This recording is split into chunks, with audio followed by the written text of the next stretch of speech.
जय हिंद। पुनः स्वागत है आपका आपके चैनल बुढ़ानिया पॉलिटी पर। डियर फ्रेंड्स, सर्वोच्च न्यायालय का टॉपिक चल रहा है। सर्वोच्च न्यायालय में न्यायाधीशों के महाभियोग की प्रक्रिया तक पहले करवा दिया गया था। आज तक कितने न्यायाधीश ऐसे हुए हैं जिन पर महाभियोग लगाया गया और कितने न्यायाधीश ऐसे हुए जिन पर महाभियोग के द्वारा हटाया गया। जानकारी के लिए बता दूं कि आज तक भारत में एक भी न्यायाधीश ऐसा नहीं है जिसे महाभियोग के द्वारा महाभियोग के द्वारा हटाया गया। हाँ, ये जरूर है कि 3 न्यायाधीश ऐसे हुए हैं जिन पर महाभियोग लगाया गया, लेकिन या तो प्रस्ताव पारित नहीं हुआ संसद में या उन्होंने पहले ही त्याग पत्र दे दिया। तो आज का अपना टॉपिक है कौन कौन से वो न्यायाधीश थे जिन पर महाभियोग लगाया गया।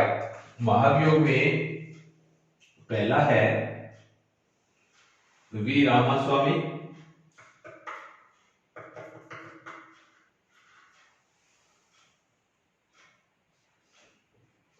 महाभियोग। कितने न्यायाधीश ऐसे हैं जिन पर महाभियोग लगाया गया? पहला न्यायाधीश है वी रामास्वामी, 1991 से 93। वी रामास्वामी पंजाब हरियाणा हाईकोर्ट के जज रहे थे। सुप्रीम कोर्ट के भी ये जज रह चुके हैं। वी रामास्वामी को पंजाब हरियाणा न्यायाधीश, पंजाब और हरियाणा में जज रहते समय अनियमितताएं पाई गई, वित्तीय अनियमितताएं पाई गई। वी रामास्वामी को हटाने के लिए प्रस्ताव लाया गया। जब प्रस्ताव को पास करने की चर्चा हो रही थी 10-11 मई 1993, यानी 10 और 11 मई 1993 को कांग्रेस लोकसभा में अविश्वास प्रस्ताव से बाहर हो गया, क्योंकि कांग्रेस ने लोकसभा में भाग नहीं लिया, इसलिए ये अविश्वास गिर गया। तो पहला महाभियोग लगाया गया वी रामास्वामी के विरुद्ध। वी रामास्वामी पंजाब हरियाणा हाईकोर्ट के जज रहे थे। पंजाब हरियाणा हाईकोर्ट के जज रहते अनियमितताएं पाई गई। 10-11 मई 1993 को जब लोकसभा में अविश्वास लाया गया तो कांग्रेस ने लोकसभा में भाग नहीं लिया, इसलिए अविश्वास गिर गया और इस पर महाभियोग पारित नहीं हो सका। दूसरा है पीडी दिनकरन, दूसरे न्यायाधीश है पीडी दिनकरन। ये थे सिक्किम हाईकोर्ट। पीडी दिनकरन पूर्व में कर्नाटक उच्च न्यायालय के न्यायाधीश रहे थे। कर्नाटक उच्च न्यायालय के न्यायाधीश रहते समय उन्होंने कुछ गैर कानूनी कार्य या वित्तीय अनियमितताएं पाई गई। पीडी दिनकरन को बाद में सिक्किम उच्च न्यायालय लगा दिया गया। पीडी दिनकरन को 2010 में हटाने के लिए जैसे ही राज्यसभा में अविश्वास लाया गया, राज्यसभा में महाभियोग की प्रक्रिया शुरू हुई। पीडी दिनकरन ने त्याग पत्र दे दिया, इसलिए त्याग पत्र दे दिया तो महाभियोग ये पारित नहीं हो सका। 29 जुलाई 2010 ये था, 29/7/2010 को ये राज्यसभा में लाया जा रहा था। महाभियोग राज्यसभा में लाना था, लेकिन जज ने क्या कर दिया? त्याग पत्र दे दिया, इसलिए महाभियोग नहीं लगाया जा सका। यानी रामास्वामी पर भी नहीं लगाया जा सका क्योंकि कांग्रेस ने भाग नहीं लिया। पीडी दिनकरन पर भी नहीं लगाया जा सका क्योंकि 29 जुलाई को राज्यसभा में शुरू होना था, लेकिन शुरू होते वक्त पीडी दिनकरन ने त्याग पत्र दे दिया, इसलिए ये नहीं लगाया जा सका। और तीसरे जो न्यायाधीश है वो है सौमित्र सेन।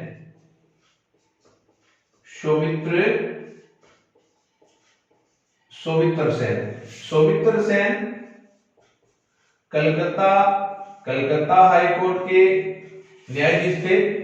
सौमित्र सेन को हटाने के लिए राज्यसभा ने प्रस्ताव पारित कर दिया था। हटाने के लिए राज्यसभा ने प्रस्ताव पारित किया। राज्यसभा में यहां पर पारित हो गया था, लेकिन जैसे ही लोकसभा में लाया जा रहा था, लोकसभा में उन्होंने पहले ही त्याग पत्र दे दिया।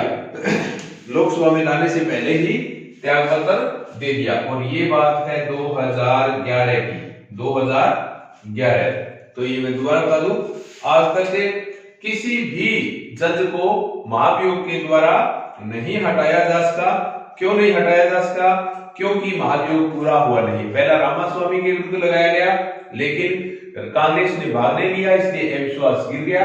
दूसरा है दिनकरन सिक्किम हाईकोर्ट में थे, पूर्व में कर्नाटक हाईकोर्ट के जज रहे, वित्तीय अनियमितताएं पाई गई। उसको 2010 में राज्यसभा में जैसे लाया जा रहा था, दिनकरन ने त्याग पत्र दे दिया।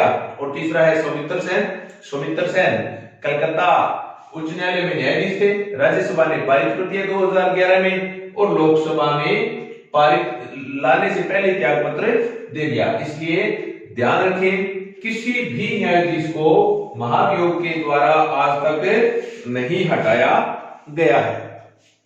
लगाया जरूर गया है, लेकिन किसी को भी महाभियोग के द्वारा आज तक नहीं हटाया गया है। महाभियोग की प्रक्रिया संविधान के अनुच्छेद 124 में दी गई है।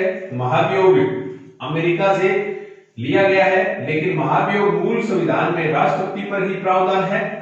स्पष्ट शब्दों में राष्ट्रपति पर ही महाभियोग लगाने का प्रावधान है। नेक्स्ट है न्यायाधीशों को शपथ। न्यायाधीशों को शपथ, और शपथ दिलाई जाती है अनुच्छेद 124 6 में शपथ दिलाई जाती है, और शपथ दिलाता है राष्ट्रपति। राष्ट्रपति के द्वारा शपथ दिलाई जाती है, और ये दूसरी अनुसूची में वर्णन है। दूसरी अनुसूची, संविधान की जो दूसरी अनुसूची है, इसमें शपथ का प्रावधान है। संविधान में शपथ का प्रावधान अनुच्छेद 124(6) में है। शपथ कौन दिलाता है? शपथ राष्ट्रपति दिलाता है। किस अनुसूची में शपथ का वर्णन है? दूसरी अनुसूची में शपथ का वर्णन है। दूसरी अनुसूची। शपथ विधि और संविधान के प्रति सच्ची श्रद्धा, विधि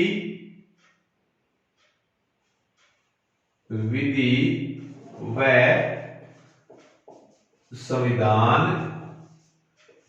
संविधान के प्रति सच्ची श्रद्धा, विधि और संविधान के प्रति सच्ची श्रद्धा रखने, भारत की एकता और अखंडता बनाए रखना, भारत की एकता और अखंडता बनाए रखना, भारत की एकता व अखंडता बनाए रखना, ये है शपथ का प्रावधान। शपथ राष्ट्रपति दिलाता है। शपथ कौन दिलाता है? राष्ट्रपति दिलाता है। दूसरी अनुसूची में शपथ का प्रावधान है। किसकी शपथ लेते हैं? विधि और संविधान के प्रति सच्ची श्रद्धा की शपथ लेते हैं। भारत की एकता और अखंडता बनाए रखने की शपथ लेते हैं। त्याग पत्र किसको देते हैं? त्याग पत्र का आंसर आएगा राष्ट्रपति। त्याग पत्र का उत्तर किसका? राष्ट्रपति को। चाहे मुख्य न्यायाधीश हो या अन्य न्यायाधीश हो, टोटल के टोटल न्यायाधीश अपना त्याग पत्र राष्ट्रपति को प्रेषित करते हैं, राष्ट्रपति को संबोधित करते हैं। तो ये था शपथ और त्याग पत्र का वर्णन। इसके बाद है वेतन वेतन यानी न्यायाधीशों को वेतन कितना मिलता है। न्यायाधीशों का जो वेतन का जो प्रावधान है,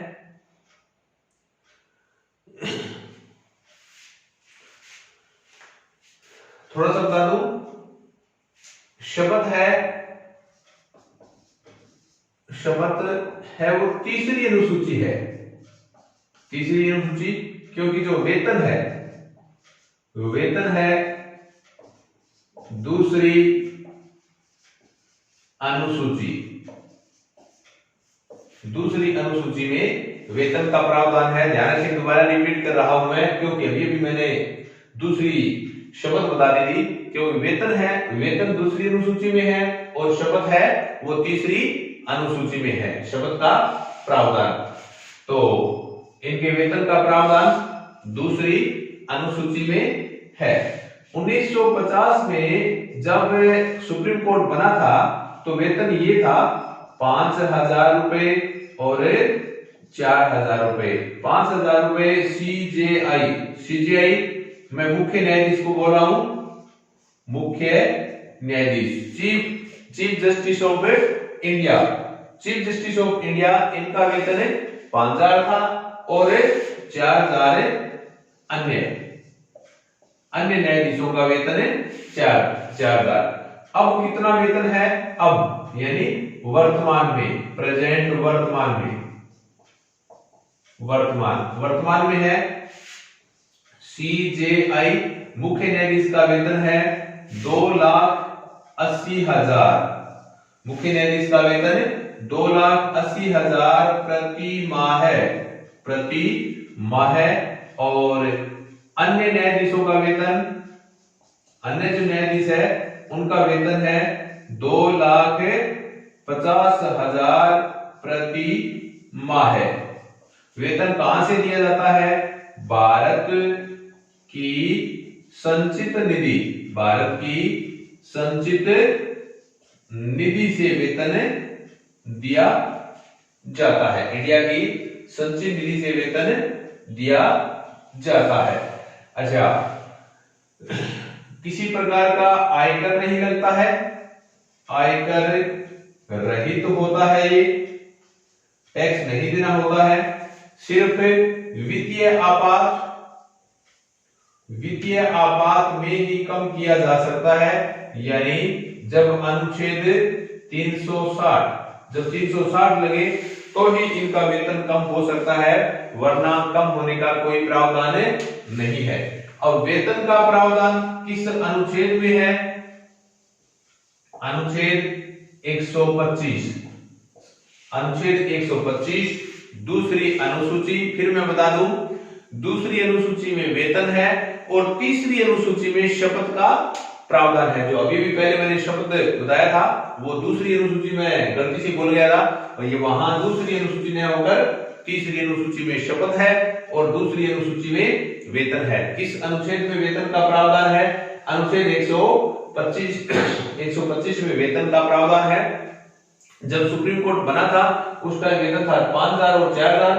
अब यानी वर्तमान में कितना है, मुख्य न्यायाधीश का वेतन 2,80,000 प्रति माह है और अन्य न्यायाधीशों का 2,50,000 प्रति माह है और भारत की संचित निधि से दिया जाता है। वेतन पर किसी प्रकार का टैक्स नहीं लगता है, आयकर फ्री होता है, ये टैक्स फ्री। न्यायाधीशों का वेतन कम नहीं किया जा सकता, सिर्फ एक ही शर्त होती है जब इनका वेतन कम किया जा सकता है, वो है वित्तीय आपात। सिर्फ वित्तीय आपात में ही न्यायाधीशों का वेतन कम किया जा सकता है, वरना इनका वेतन कम नहीं किया जा सकता। तो ये था थोड़ा सा वेतन का प्रावधान। उसके बाद अन्य कुछ छोटी छोटी बातें हैं वो मैं बताने जा रहा हूं, क्योंकि अनुच्छेद 24 में बहुत सारी बातें थी वो आपको बता दी। अनुच्छेद 124 में जो नियुक्ति है, उनका शपथ है, कार्यकाल है, सारा 124 में था। 125 में वेतन है। अब पढ़ेंगे कार्यकारी मुख्य न्यायाधीश,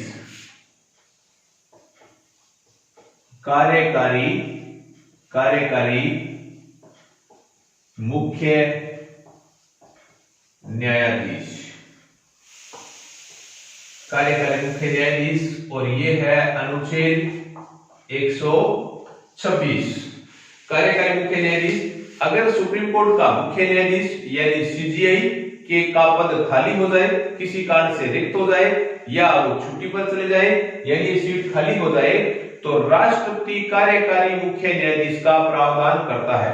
सुप्रीम कोर्ट में ये प्रावधान है। अनुच्छेद 126 कहता है कि अगर मुख्य न्यायाधीश का पद रिक्त हो तो उनकी जगह राष्ट्रपति अन्य न्यायाधीश को कार्यकारी न्यायाधीश नियुक्त करता है। किस अनुच्छेद के तहत? 126 अनुच्छेद के तहत।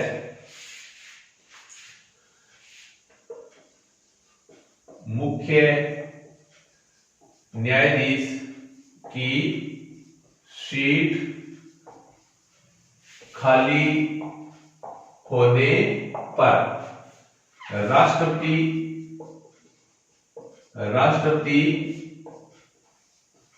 नियुक्ति करता है। इस टाइम राष्ट्रपति को परामर्श की जरूरत नहीं होती है। राष्ट्रपति किसी से परामर्श नहीं लेता है। तो संविधान का अनुच्छेद 126 कहता है कि भारत के मुख्य न्यायाधीश की सीट अगर खाली हो जाए, छुट्टी पर चले जाए, तो राष्ट्रपति किसी अन्य न्यायाधीश को कार्यकारी न्यायाधीश बना देता है। अनुच्छेद 126 के तहत उस टाइम उसे किसी से परामर्श लेने की जरूरत नहीं होती है। एक नेक्स्ट टॉपिक है तदर्थ न्यायाधीश। तदर्थ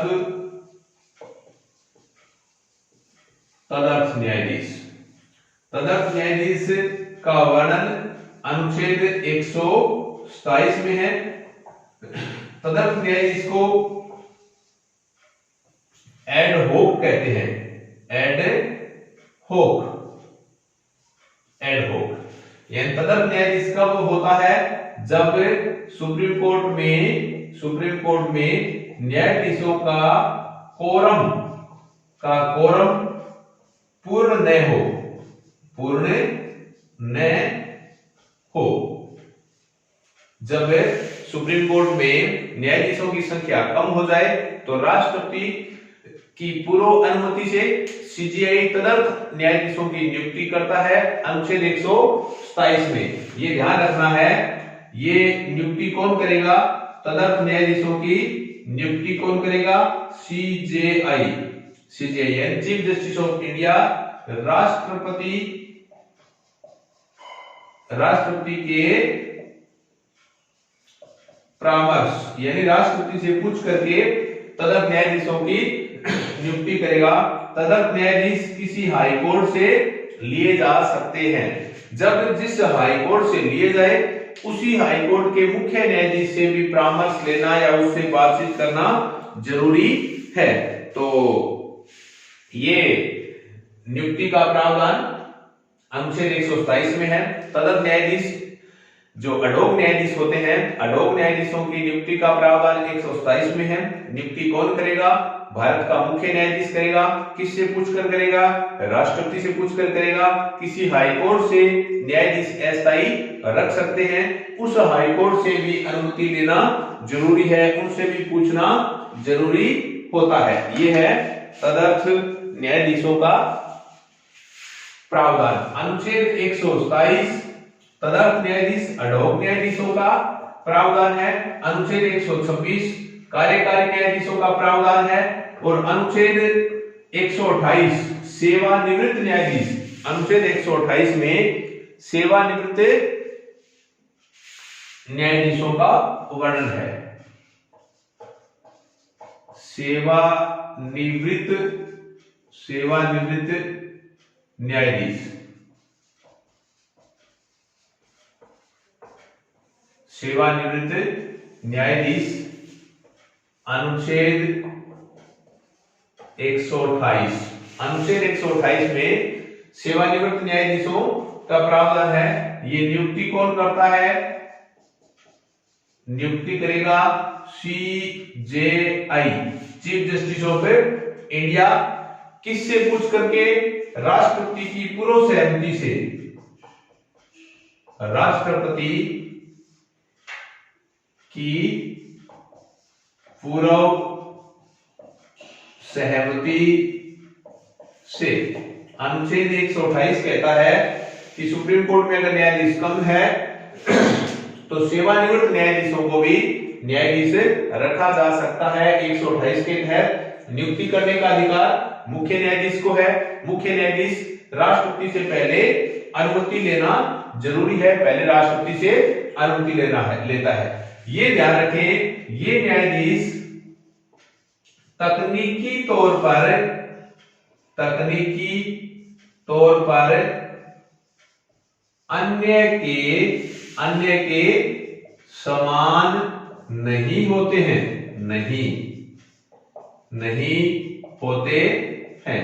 जो सेवानिवृत्त न्यायाधीश है उनके नियुक्ति का प्रावधान 128 में है। मुख्य न्यायाधीश राष्ट्रपति की पूर्व अनुमति से नियुक्ति तो कर लेता है, लेकिन तकनीकी तौर पर जो स्थायी अन्य न्यायाधीश है उनके बराबर नहीं होता है। इनके वेतन का निर्धारण राष्ट्रपति करता है। जो अस्थायी न्यायाधीश आदि रखे जाते हैं इनके वेतन का निर्धारण राष्ट्रपति करता है। फिर नेक्स्ट है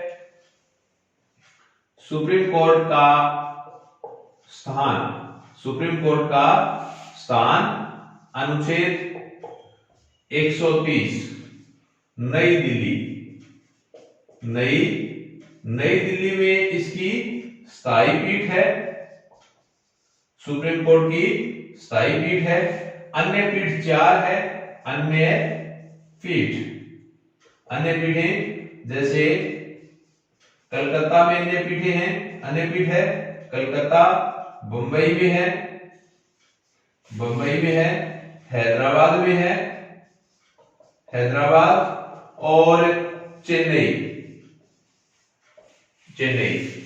अनुच्छेद 130 सर्वोच्च न्यायालय के स्थान को दर्शाता है। सर्वोच्च न्यायालय का परमानेंट स्थान नई दिल्ली में है, लेकिन ये मुख्य पीठ है, स्थायी पीठ है। इनके साथ साथ अन्य 4 पीठें हैं सर्वोच्च न्यायालय की। 4 पीठ, एक कलकत्ता में है, एक हैदराबाद में है, एक चेन्नई में है और एक मुंबई में है। ये ध्यान रखें, इनकी बैठक, इनकी जो सर्वोच्च न्यायालय की जो बैठक है वो अन्य स्थान पर भी हो सकती है।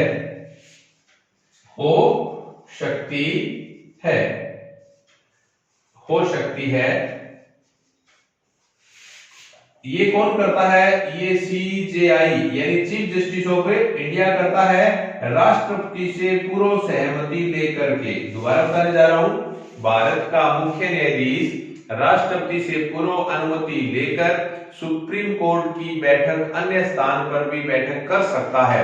जैसे पीछे जम्मू कश्मीर में इसकी बैठक की थी, तो ये इनका अलग से प्रावधान है। अनुच्छेद 130 में सुप्रीम कोर्ट के स्थान को दर्शाता है, उनके स्थान बतलाता है।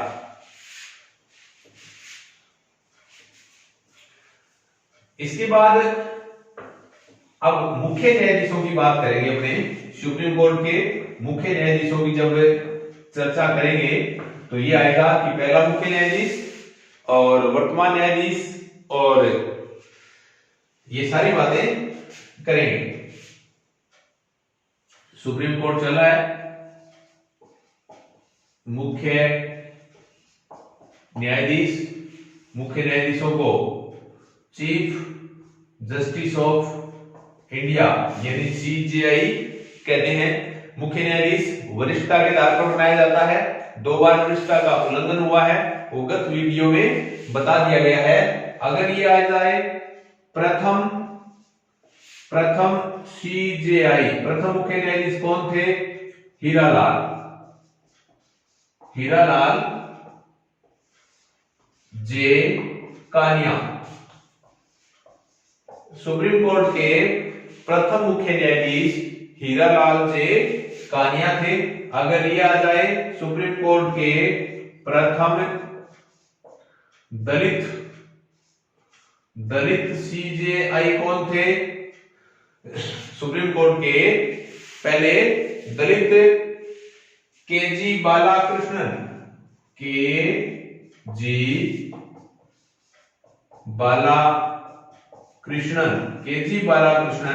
सुप्रीम कोर्ट के पहले दलित न्यायाधीश थे। प्रथम प्रथम महिला महिला CJI आज तक नहीं बनी है, आज तक कोई नहीं, कोई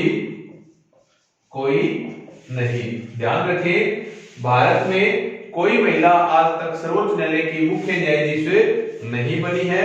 ये जरूर ध्यान रखें कि सुप्रीम कोर्ट की न्यायाधीश के रूप में महिला जरूर सुशोभित हुई है, लेकिन पहली न्यायाधीश यानी जो महिला न्यायाधीश है वो नहीं बनी है। फातिमा बीबी सुप्रीम कोर्ट की न्यायाधीश है, फातिमा बीबी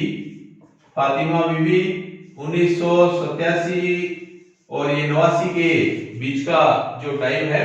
दोबारा बता दूं, सर्वोच्च न्यायालय में किसी महिला को मुख्य न्यायाधीश नहीं बनाया गया है, सिर्फ न्यायाधीश बनाया गया है। न्यायाधीश में फातिमा बीबी, आज तक 8-9 महिलाओं को न्यायाधीश बना दिया गया है, लेकिन मुख्य न्यायाधीश नहीं बनी है। आज अगर वर्तमान में देखा जाए तो 3 महिला न्यायाधीश है सुप्रीम कोर्ट में, 3 महिला न्यायाधीश है जो आज भी है। आर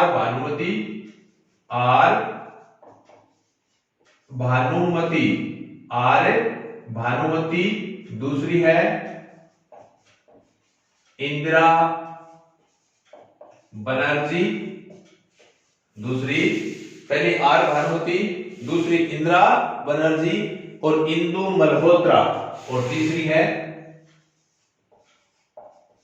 इंदु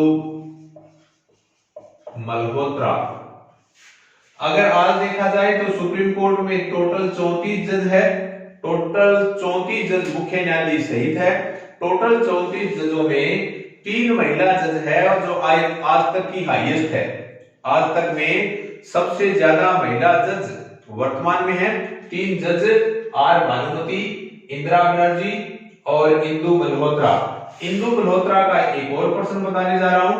इंदु मल्होत्रा एकमात्र ऐसी महिला जज है जो सीधे सुप्रीम कोर्ट में नियुक्त हुई है, सीधे अधिवक्ता से सुप्रीम कोर्ट में नियुक्त हुई है। तो 3 वर्तमान में महिला न्यायाधीश है। मुख्य न्यायाधीश आज तक किसी महिला को नहीं बनाया गया है। उसके बाद देखा जाए तो लंबी अवधि किसकी? CJI। सबसे ज्यादा टाइम तक भारत के मुख्य न्यायाधीश रहने वाले YV चंद्रचूड़,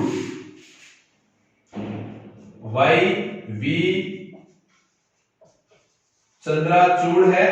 YV चंद्रचूड़ 1978 से लेकर 1985 तक, 1978 से लेकर 1985 तक ये रहे हैं। और कम अवधि में कमल नारायण, अगर कम अवधि आ जाए, कम अवधि का है कमल नारायण 1991 में सिर्फ 17 दिन मुख्य न्यायाधीश रहे हैं। तो ये न्यायाधीशों की अवधि के बारे में बताया है। पहला मुख्य न्यायाधीश हीरालाल जेकानिया थे। पहले दलित मुख्य न्यायाधीश KG बालाकृष्णन थे। सबसे लंबी अवधि के न्यायाधीश YV चंद्रचूड़ 1978 से 1985। कम अवधि के न्यायाधीश मुख्य न्यायाधीश ये है कमल नारायण, 1991 में सिर्फ 17 दिन बने थे। कितनी महिला न्यायाधीश? सर्वाधिक संख्या, किसी महिला को मुख्य न्यायाधीश नहीं बनाया। फातिमा बीबी पहली बार बनी। वर्तमान में 3 है, आर भानुमति, इंदिरा बनर्जी और इंदु मल्होत्रा। इंदु मल्होत्रा एकमात्र ऐसी जज है जो सीधे सुप्रीम कोर्ट में अधिवक्ता वकील से आई है, वकील से होकर आई है। ये थे जो जज है उनका थोड़ा सा आंकड़ा, थोड़ा सा इतिहास। अब अगर देखा जाए तो वर्तमान में मुख्य न्यायाधीश कौन है? वर्तमान में मुख्य न्यायाधीश कौन है?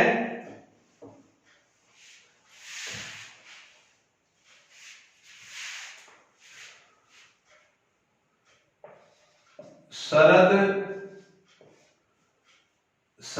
चंद्र बोबड़े।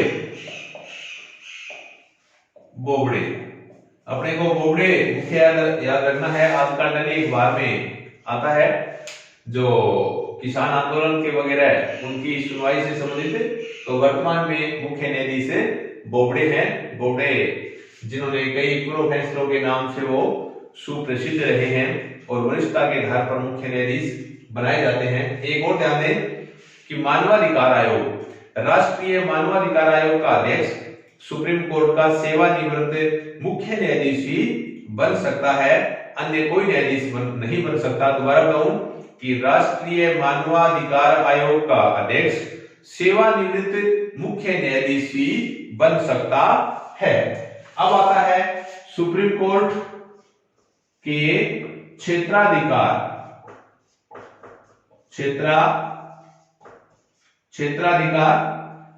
का मतलब शक्तियां। सर्वोच्च न्यायालय की शक्तियां कौन कौन सी है उनकी चर्चा करेंगे। पहले बताने जा रहा हूं प्रारंभिक या मूल क्षेत्राधिकार। प्रारंभिक या मूल क्षेत्राधिकार, प्रारंभिक या मूल क्षेत्राधिकार। प्रारंभिक या मूल क्षेत्राधिकार का वर्णन संविधान के अनुच्छेद 131 में है। संविधान का अनुच्छेद 131 प्रारंभिक या मूल क्षेत्राधिकार को दर्शाता है, उनको बतलाता है।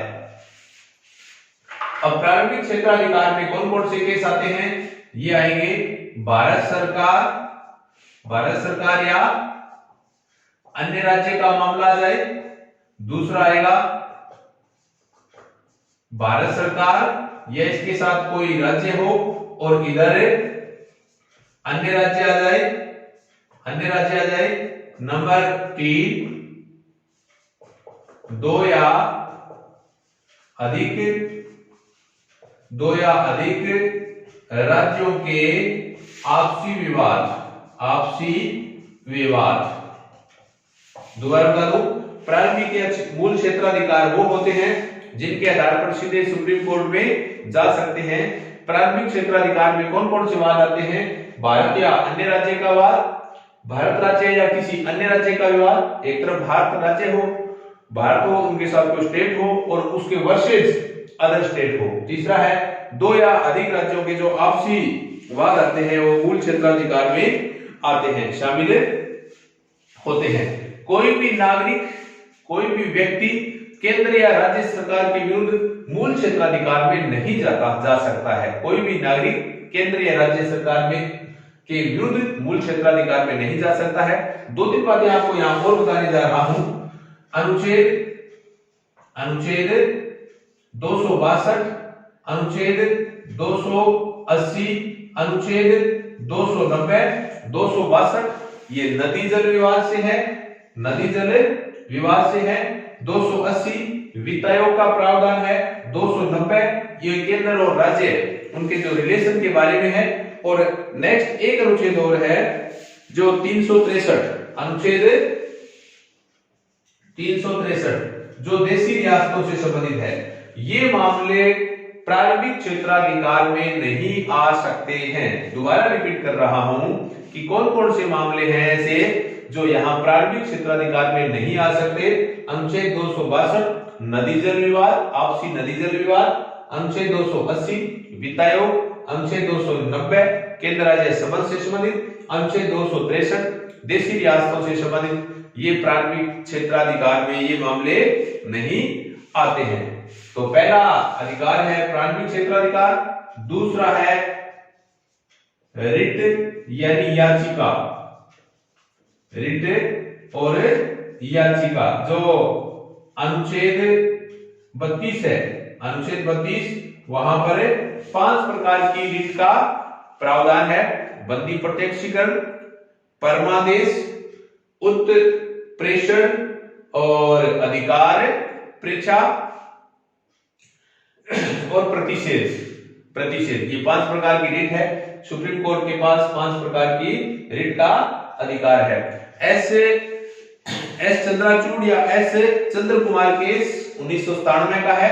तो संसद के पास ये अधिकार है कि इस शक्ति को न तो कम कर सकती और न ही समाप्त कर सकती है। दोबारा कहूं, एस चंद्र कुमार केस 1997 का है। एस चंद्र कुमार केस में कहा गया है कि सुप्रीम कोर्ट की जो याचिका या रिट की जो शक्ति है वो संसद न तो समाप्त कर सकती है और न कम कर सकती है।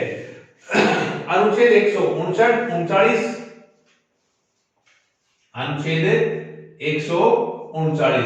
अनुच्छेद 139 में ये प्रावधान है कि इनकी याचिका का विस्तार अन्य मामलों पर भी कर सकती है।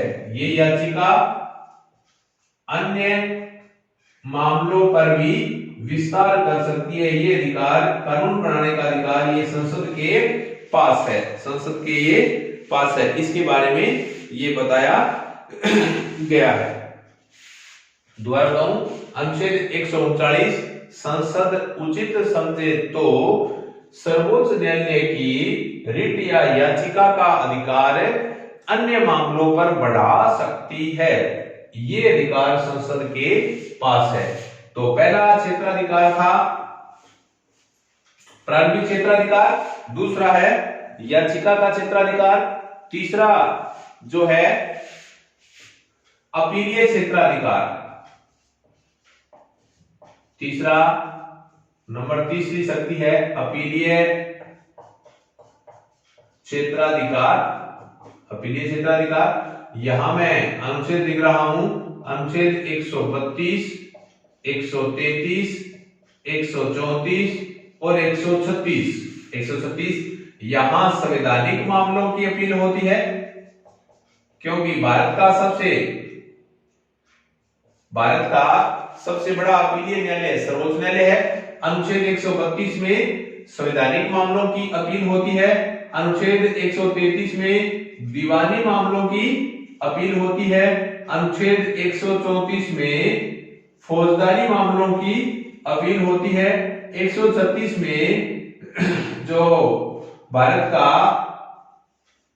महान्यायवादी है, अटॉर्नी जनरल महान्यायवादी, इसकी पूर्व सहमति से कुछ मामले उठाए जाते हैं, उनकी अपील 136 में। दोबारा बता दूं, भारत का सबसे बड़ा अपीलीय न्यायालय सर्वोच्च न्यायालय है। सर्वोच्च न्यायालय इन मामलों की अपील करता है। 132 संवैधानिक मामलों की, 133 दीवानी मामलों की, 134 फौजदारी मामलों की और 136 के मामले भारत की महान्यायवादी के पूर्व अनुमति के द्वारा उठाए जाते हैं। ये है अपीलीय क्षेत्राधिकार। अपीलीय क्षेत्राधिकार के बारे में है। अच्छा, एक यहां है सैनिक न्यायालय से संबंधित सैनिक न्यायालय से संबंधित अपील यहां नहीं की जा सकती है। सैनिक न्यायालय से संबंधित यहां पर अपील करने की शक्ति नहीं है या इजाजत नहीं है। नेक्स्ट है सलाहकारी क्षेत्राधिकार। चौथा अधिकार है वो सलाहकारी।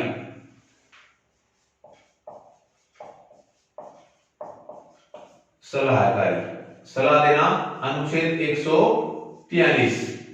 अनुच्छेद 143 में इस बात का वर्णन है कि राष्ट्रपति सुप्रीम कोर्ट से सलाह ले सकता है। ये बात कनाडा से ली गई है, कनाडा से। अनुच्छेद 143 कहता है राष्ट्रपति सुप्रीम कोर्ट से परामर्श मांग सकता है, लेकिन परामर्श मांगने को बाध्य नहीं है। सुप्रीम कोर्ट भी परामर्श देने को बाध्य नहीं है। ये बात 143 में है, कनाडा से ली गई है। थोड़ा अपवाद बता दूं, अगर राष्ट्रपति ने संविधान निर्माण से पूर्व की परामर्श मांगी है तो सुप्रीम कोर्ट को परामर्श देना अनिवार्य है। यदि सुप्रीम कोर्ट ने भी संघ लोक सेवा आयोग से संबंधित परामर्श दी है तो वो राष्ट्रपति को भी मानना जरूरी है। अदरवाइज लगभग सुप्रीम कोर्ट परामर्श देने को बाध्य नहीं है और राष्ट्रपति भी परामर्श मानने को बाध्य नहीं है। परामर्श का अधिकार 143 में है परामर्श वाली शक्तियां कनाडा से ली गई है। नेक्स्ट है न्यायिक पुनरावलोकन। न्यायिक पुनरावलोकन। न्यायिक पुनरावलोकन का वर्णन निम्न अनुच्छेदों में है। अनुच्छेद 13 में भी है, 32 में भी है और 132 में भी है और 137 में भी है।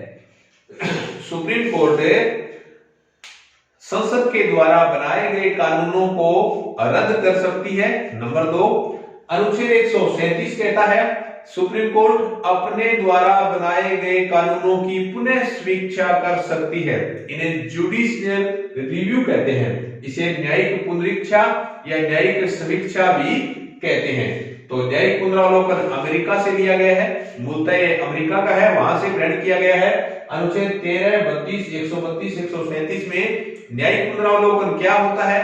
न्यायिक पुनरावलोकन, न्यायिक पुनरीक्षा, न्यायिक समीक्षा एक ही बात है। ये बात अमेरिका से ली गई है। दो बातें यहां है। अगर संसद ने कोई ऐसा कानून बना दिया है जो संविधान की आत्मा को ठेस पहुंचाए तो सुप्रीम कोर्ट रद्द कर सकता है। नंबर 2, अनुच्छेद 137 में प्रावधान है कि सुप्रीम कोर्ट अपने द्वारा बनाए गए कानून को भी रद्द कर सकती है। ये न्यायिक पुनरावलोकन का प्रावधान यहां है। अब देखिए अन्य प्रावधान क्या क्या है। अन्य प्रावधान सुप्रीम कोर्ट के पास अधिकार कौन कौन से हैं? अन्य नंबर 1, राष्ट्रपति और उपराष्ट्रपति के निर्वाचन संबंधी विवाद हो जाए तो समाधान सुप्रीम कोर्ट करता है। राष्ट्रपति और उपराष्ट्रपति के चुनाव संबंधी विवाद हो जाए तो। नंबर 2, संघ लोक सेवा आयोग के मेंबर, अध्यक्ष, सदस्य आदि को हटाना हो तो राष्ट्रपति हटाता है, लेकिन पहले परामर्श, पहले ये जो आदेश है वो या परामर्श है वो सुप्रीम कोर्ट देता है। नंबर 3, सुप्रीम कोर्ट से सेवानिवृत्ति के बाद कोई जज वकालत नहीं कर सकता।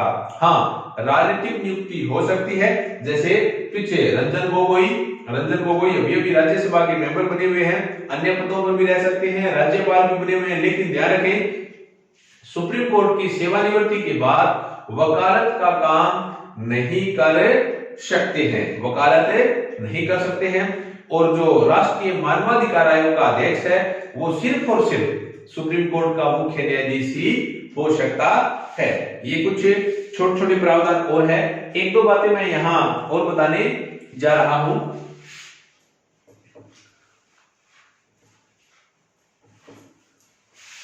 जैसे है निर्णय कानून। निर्णय कानून को निर्णय कानून भी कहते हैं, निर्णय कानून भी कहते हैं, जिसे केस लो भी कहा जाता है। अगर संविधान में कोई ऐसा मामला आया हो जिनकी व्याख्या करना मुश्किल है, उनकी व्याख्या सुप्रीम कोर्ट करता है। ऐसे व्याख्या सहित कानूनों को केस लो कहते हैं। केस लो किसे कहते हैं? जहां संविधान की भाषा जटिल हो, संविधान की भाषा जटिल की व्याख्या सुप्रीम कोर्ट करता है, उन्हें केस लो कहा जाता है। अनुच्छेद 348 ये कहता है कि सुप्रीम कोर्ट की जो भाषा है वो भाषा अंग्रेजी में ही होगी। सुप्रीम कोर्ट की जो कार्रवाई है, सुप्रीम कोर्ट की कार्रवाई अंग्रेजी में ही होगी। एक दो बातें यहां पर और बताने जा रहा हूं। जनहित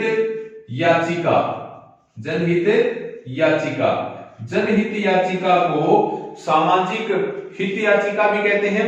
जनहित याचिका किसी व्यक्ति या संस्था के द्वारा किसी व्यक्ति या संस्था के हित में जारी की जाती है। और जनहित याचिका का जो जनक है पीएन भगवती को माना जाता है। और भारत की पहली जनहित याचिका हुसैन आरा खातून वर्सेस बिहार राज्य 1978, हुसैन आरा खातून वर्सेस बिहार राज्य 1978 की बात है। ये 78 मेनली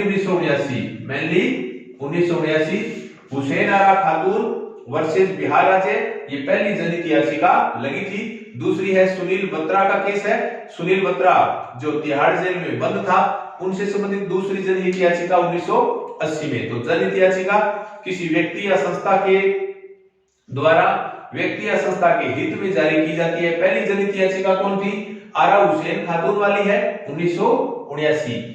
और एक दो बातें यहां पर मैं और बताने जा रहा हूं। न्यायिक सक्रियता, न्यायिक सक्रियता,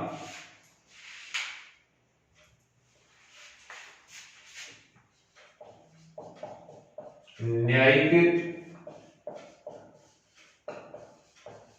सक्रियता, न्यायिक सक्रियता वो होता है सुप्रीम कोर्ट किसी मामले को लेकर स्वतः ही संज्ञान ले लेता है।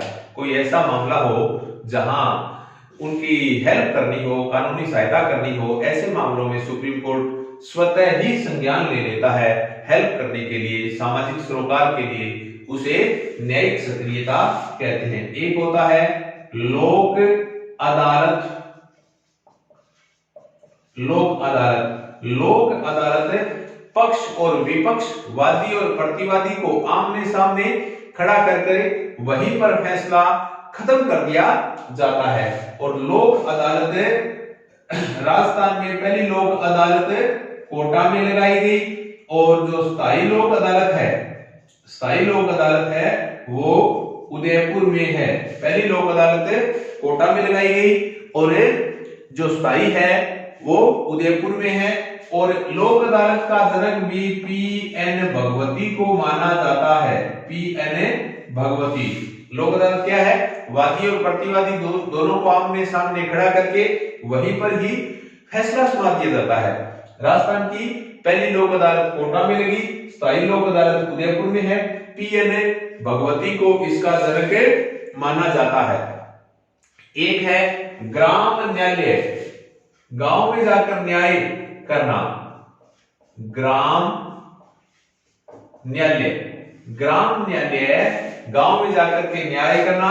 यह है बोरिया, बोरिया भोपाल, बोरिया भोपाल एमपी में है। भोपाल एमपी में 2009 बोरिया भोपाल में पहला ग्राम न्यायालय। और बस्सी जयपुर, बस्सी जो जयपुर है, जयपुर में 2010 में राजस्थान का पहला ग्राम न्यायालय, गांव में जाकर के न्याय करना, ये अवधारणा है ग्राम न्यायालय की अवधारणा। तो भारत का पहला ग्राम न्यायालय बोरिया भोपाल मध्य प्रदेश 2009 में, और राजस्थान का पहला ग्राम न्यायालय बस्सी 2010 में लगाया गया, 2010 में लगाया गया। बस एक दो छोटी छोटी बात जो सुप्रीम कोर्ट से संबंधित है वो बताने जा रहा हूं।